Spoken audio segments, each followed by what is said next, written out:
there's an environment, an atmosphere that I create in my classrooms for students to do their best and to develop their personalities, because I know we teach standards and I know we teach content, but we also teach children. We teach children in an ever-changing world. And so we want them to not only get the content, but we want them to be avid learners so that they can take that information and go beyond our classroom, because the learning doesn't end in our classrooms. So the 4 pillars, I feel, of innovation are risk-taking, developing a growth mindset in our students, working on their ability to collaborate together, as well as having chances to have meaningful and honest reflection. And so I wanted to talk about that a little bit. In my classroom, we do whiteboard presentations a lot, and over here you see 3 of my students presenting their findings from Pendulum Lab to the rest of the class that's trying to look really engaged. So they're really trying hard. But it may not seem like a lot, but those 3 students have faced their fears in order to get up there and talk to a group of their peers. They've overcome fears like, what if I have nothing interesting to say? Like, sometimes I feel like today I might not have anything interesting to say, but we still persevere, we go through it. Some of my students they're gifted, so they like to be right all the time. So try criticizing them or giving them negative feedback. Oh, can't happen. So these kids take risks every day, and risk-taking fosters innovation because you don't let things stop you.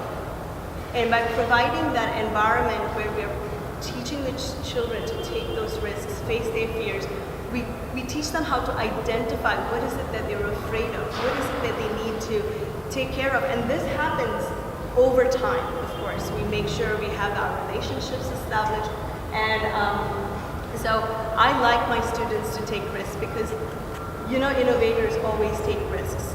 Jeff Bezos, Steve Jobs did not get to where they are and were by just following. They took a risk. They were innovative. So that's what we want our students to do. Going to the second pillar of innovation, that is for me growth mindset. So when I read Carol Dweck's book on mindset, and I hope you've read it, and if you have not, it's a great book. It's a great book because it was a game changer for me, not just as a teacher, but as a parent. Gifted kids, kids in general do not like to fail, in general.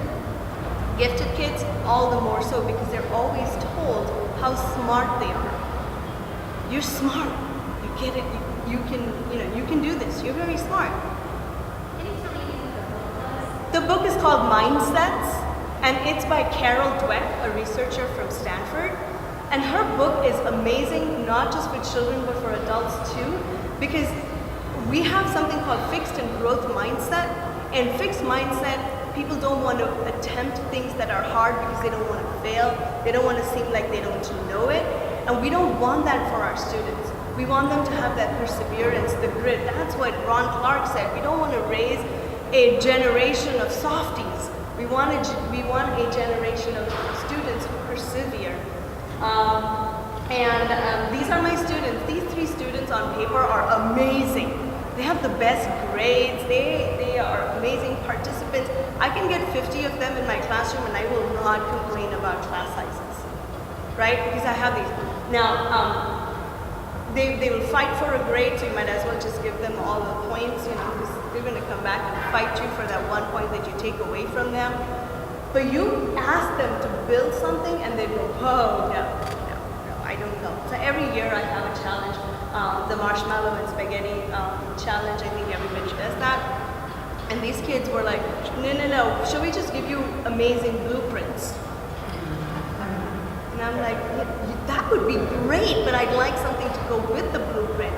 And you can see Maddie is still like so nervous because for her, it has to be the best. Like she has to be the best. It has to be the tallest, it has to be amazing. But eventually, through working with them, through having discussions with them, you can get them to a point where you're not focusing so much on the product as you are on the process. how do you get to where you are going to go? And so they call that failing successfully. And I love that term because I think you can fail at tasks as long as you have found something you can learn and you can apply it to a future task. So it fosters innovation because it allows students to iterate, to improve, to analyze, and to get out of that fixed mindset. And if you have not read it, I highly recommend it. It's a great book, and I don't know her personally, but it's just a fabulous book. My last one, my third one is about collaboration, and I don't mean collaboration as in just here, go together, make a product, bring it back. Collaboration for us for me is very meaningful. It's where students work on whiteboards. I love the use of whiteboards because whiteboards has that impermanence factor to it where students can readjust their thinking. Like, oh, I got something new. I can readjust, I can erase it, I can write it again. That finality with paper and pencil, how many times you give a student a task on a paper and they cannot even get started because putting something on paper seems so final. Whereas if you give them a whiteboard, they have the chance to erase it. And I call that communal sense making because I have my students work together, help each other fill in the gaps of communication that they might have, or information, I'm sorry. So if one student is missing something, we have another student who's going to be there to help them. Communal sense making leads to collective responsibility of information.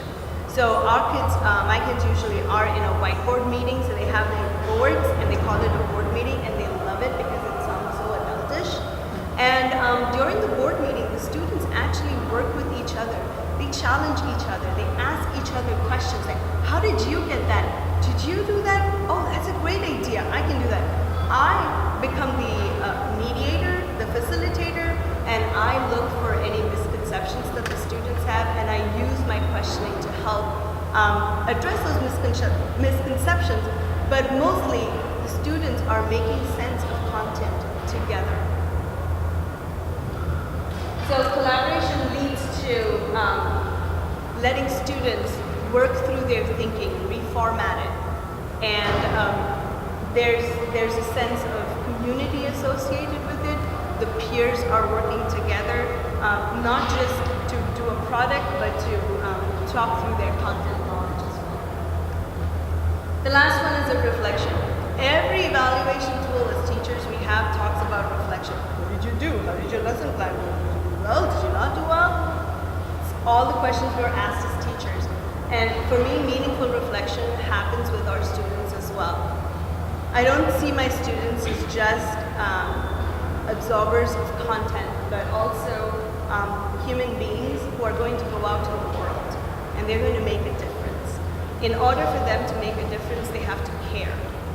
And for science to be active, for science to be relevant, students have to care. And if you want them to care, we have to have that community piece in our classrooms so that reflection piece becomes important. Not just did you do well on your project, how did you help? Where did you help your other teammates? Where did you ask for help? So those are the kind of questions, and that's the kind of reflection I believe will help our students become better stewards of science tomorrow. The last one I wanted to say was by providing these 4 opportunities to my students on a day-to-day basis, they end up making a mark of their own in the world. These are just some ways in which they're doing things. But to me, the most important part about what I do and why science is important and why innovation plays a key in the spaces that we provide is so that students can take that content, run with it, make it relevant, take it beyond our classrooms, and continue on making and doing great things in science. Because once they feel responsible towards their fellow human beings, they're going to work harder and looking for innovations in science. Thank you so much for coming today, and thank you for your time.